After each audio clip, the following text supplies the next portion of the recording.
महज कुछ पैसों के लिए अपना जमीर बेच देने वाला और टाइगर जयराम महतो को धोखा देने वाला रिजवान क्रांतिकारी डिफेंडर से स्प्लेंडर पर आने के बाद अब कटोरा लेकर भीख मांगने की नौबत आ गई है। और इसके बाद पत्रकारों के सवालों का जवाब देते हुए उसने टाइगर पर और जेल कैंप पर एक बड़ा बयान दिया है। और अब तो कहा जा रहा है कि एक बार फिर से रिजवान क्रांतिकारी टाइगर की पार्टी में शामिल होना चाहता है। तो सबसे पहले आप कमेंट करके बता दीजिए कि क्या टाइगर को एक बार फिर से टाइगर को अपने पार्टी में रिजवान क्रांतिकारी को क्या शामिल कर देना चाहिए। नमस्कार, मैं प्रिंस कुमार सिंह, आप देख रहे हैं पॉजिटिव प्रिंस। अगर अभी तक आपने चैनल को सब्सक्राइब नहीं किया है तो खबरों से अपडेट रहने के लिए कृपया चैनल को सब्सक्राइब कर लीजिए। और जो लोग ऑलरेडी कर चुके हैं तमाम लोगों को सहृदय धन्यवाद। अब वापस आते हैं अपनी खबर पर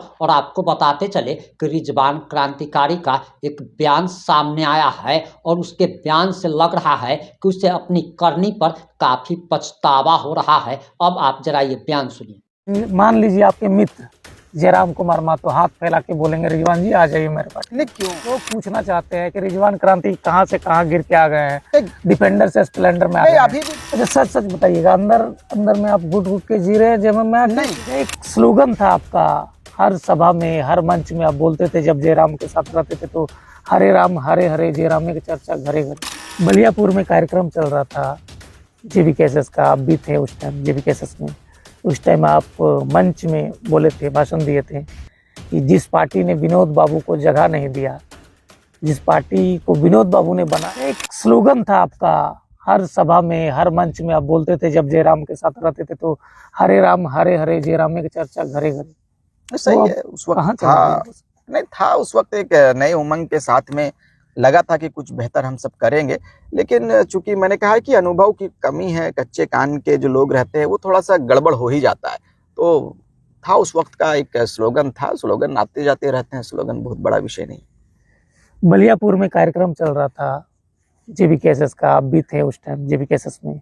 उस टाइम आप मंच में बोले थे, भाषण दिए थे कि जिस पार्टी ने विनोद बाबू को जगह नहीं दिया, जिस पार्टी को विनोद बाबू ने बनाया, उस पार्टी के लोग कहाँ जा रहे हैं देख लीजिए आप। और आप जो है उसी पार्टी के गोद में बैठ गए हैं। बिल्कुल बिल्कुल मैंने कहा था, लेकिन कहा जाता है कि अपनी भी कुछ प्रयास होनी चाहिए पत्रकार साहब।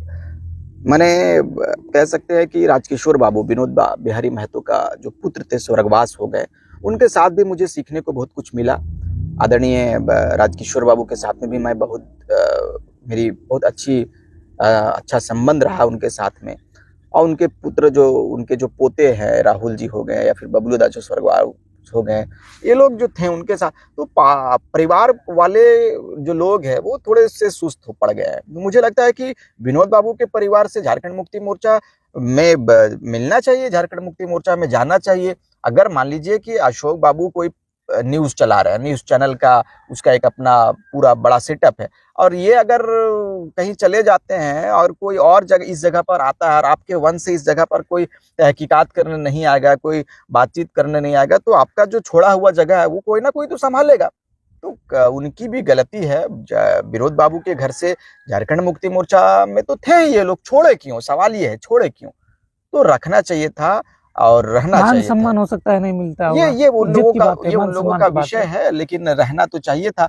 और विनोद बाबू की पार्टी है, विनोद बाबू, शिबू सोरेन, एके राय ये तमाम लोग मिलकर बनाए थे। तो मुझे लगता है कि इन लोगों को आना चाहिए था। अब कोई नहीं आएगा तो कोई सेवा तो छोड़ नहीं देगा, सेवा तो करेगा ही। तो उसी मंच से आप हेमंत सोरेन के बारे में उलूर जुलूर बोलते थे। उलूर जुलूर नहीं, अभी भी मैं अभी भी कहता हूँ, आप उनका गुण गा रहे हैं। गुणगान नहीं। देखिए, मैंने कहा है कि मैं रिजवान क्रांतिकारी बिल्कुल अलग दूसरे किस्म का लीडर है। मैं कहता हूँ कि अशोक गलती करेगा मुंह पर बोलूंगा, जयराम बाबू गलती करेंगे, जो नेता गलती करेंगे मुंह पर बोलूंगा। मुझे दलाली और मुझे चापलूसी करना नहीं आता, स्पष्ट रूप सुन लीजिए। ना तो मैं किसी का चापलूसी किया था ना करूंगा। गलती करेगा कोई भी नेता, रिजवान क्रांतिकारी बोलेगा। समाज में गलतियां होगी, रिजवान क्रांतिकारी बोलेगा। अगर उस वक्त कोई गलती में था या कोई गलती कर रहे थे तो मैं बोल रहा था, बिल्कुल बोलूंगा। इसका ये मतलब नहीं कि मैं चुप रहूं, मैं बोलूंगा। जहां आवश्यकता पड़ेगी राज्य के हित और राज्य के हितार्थ के लिए, मुझे आवश्यकता पड़ेगी, मूलवासी आदिवासियों को तकलीफ होगा, रिजवान क्रांतिकारी ऑन कैमरा आपके चैनल में कहना चाहता हूं कि भाई मैं कहूंगा, और आज भी मैं अपने राज्यवासियों के साथ में खड़ा हूं। आज भी मेरे साथ आप देखे होंगे, अभी हमारे घर में बहुत सारे लोग आते रहते हैं, बहुत सारे लोग अपनी पीड़ा, अपना दुख दर्द लेकर आते हैं, कहते हैं कि मुझे ये तकलीफ है, मुझे ये। तो मैं आज भी अपने फोन से उठाकर विभागीय मंत्री हो चाहे विभागीय पदाधिकारी हो, मैं लोगों से, वो व्यक्ति से बोलकर उनकी समस्या को रखता हूं, और वो निराकरण भी होता है, उनका समाधान भी होता है। तो आज भी रिजवान क्रांतिकारी आपका बेटा है, आपके साथ रहेगा।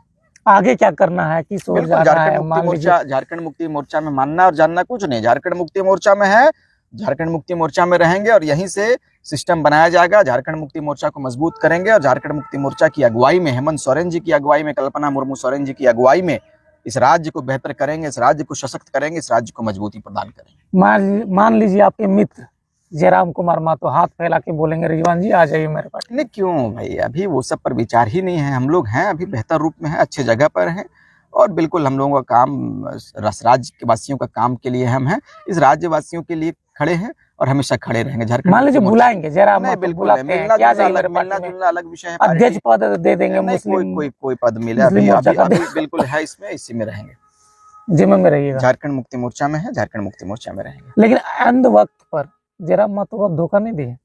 नहीं, धोखा वाली कहाँ बात है, धोखा हमने नहीं दिया है। स्थितियां परिस्थितियां ऐसा होता है कि अगर आप जिस काबिल हैं, आपको वो जगह ना मिले। आप पे तो भरोसा किया जयराम महतो, गांडे से टिकट दिया जी। गांडे से हम थोड़ी तैयारी किए थे साहब, हमारी तैयारी जहां से थी 4-5 विधानसभा पर, वो मैं बोलना नहीं चाहता, जहां से थी वहां से नहीं मिला, मुझे अच्छा लगा नहीं। मैंने माटी के साथ समझौता करने का हमेशा से मैंने रहा है कि भाई इस राज्य के माटी को यदि ठगने का प्रयास किया जाएगा, रिजवान क्रांतिकारी तो बोल को तो देखते, जयराम महतो बोल के देखते, हमने बोला है, नहीं हमने कई एक बार बोला था, अब वो बीत गई सो बीत गई, मैं उस घाव को खोदना नहीं चाहता।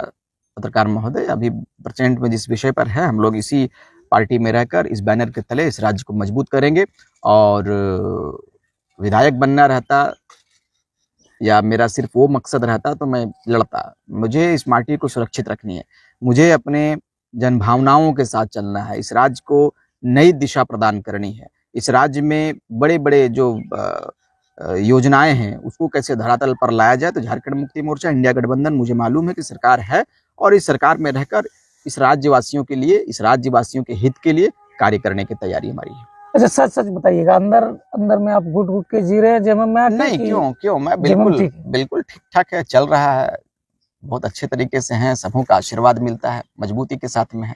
29 में क्या प्लान है, चुनाव लड़िए? पार्टी निर्णय लेगी, पार्टी को लगेगा कि रिजवान क्रांतिकारी को चुनाव लड़वाना चाहिए, लड़ेंगे, पार्टी सेवा करने का मौका देगी, बिल्कुल खड़ा है पार्टी के लिए।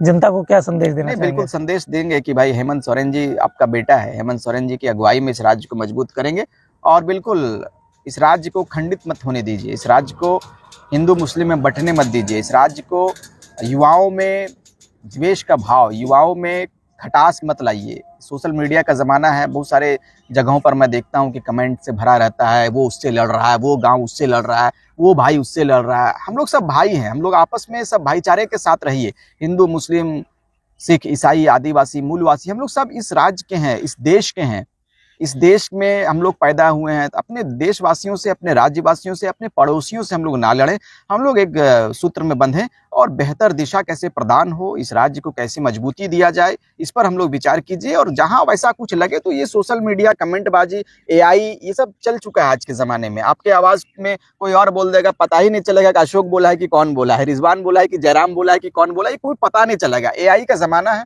अपने आप को बिल्कुल बेहतर रखिए और अफवाहों में मत जाइए, और एक दूसरे से लड़िए मत, इस राज्य को बेहतर कीजिए, मजबूत कीजिए। अच्छा, लास्ट सवाल रहेगा, लोग पूछना चाहते हैं कि रिजवान क्रांति कहां से कहां गिर के आ गए हैं, डिफेंडर से स्प्लेंडर में आ गए हैं। अभी भी डिफेंडर है भाई, अभी भी डिफेंडर है, चलिए मैं दिखला देता हूँ, अभी भी डिफेंडर है। मित्र का है, जब चाहता हूँ तब चलता हूँ। मैं स्प्लेंडर में, हमने कहा था कि हमारा एक पल्सर है, मेरे घर का है, चलता है, और अभी भी डिफेंडर है। डिफेंडर दूर का नहीं, दोस्त का, जब चाहूँ तब डिफेंडर में चल सकता हूँ। अपनी खुद की गाड़ी नहीं है, लेकिन दोस्तों की इतनी गाड़ियां हैं कि मैं किसी की भी गाड़ी लेकर निकल जाता हूँ। अब आपकी क्या प्रतिक्रिया है? अपनी प्रतिक्रिया जरूर दीजिएगा। जुड़े रहे हमारे साथ। जय हिंद, जय भारत।